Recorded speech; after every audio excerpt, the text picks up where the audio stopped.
everyone, it's Nicola here, sports dietitian from Embody Nutrition Consulting.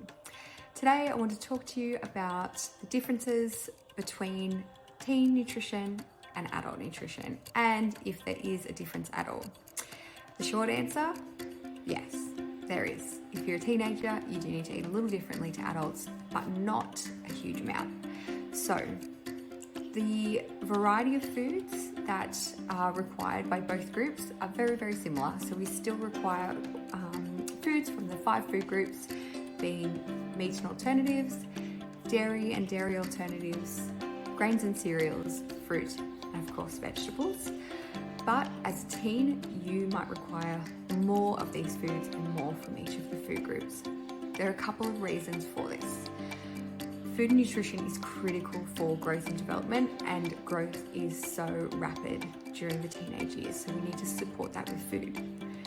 Teenagers generally have a faster metabolism than adults, which means that we process food more quickly and therefore we need more to fuel our day. The last reason is that teenagers are generally more physically active than adults. Therefore, again, you require just a higher volume of food. So generally, your requirements for energy, protein, lots of vitamins and minerals increase during the teenage years.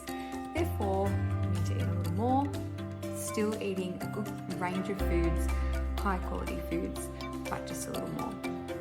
The other thing that I wanted to mention that's really important during the teenage years is intake of calcium, as these years are so important when you're laying down the foundations of your bones, and we need to make sure we're supporting that with adequate calcium intake. So this means that there is a slight increase in the amount of dairy foods that's recommended. So in the Australian Guide to Healthy Eating and the Australian Dietary Guidelines, it's recommended that teenagers have 3.5 serves of dairy each day compared to 2.5 in adults, so a little bit more. So they're the biggest things. Your requirements are higher, you need to eat a little more, you still need to eat a good range of foods, really nutritious foods each day, making sure we're prepared with our food, have lots available to fuel that activity, and thinking about your calcium intake to make sure that you have strong and healthy bones as you grow.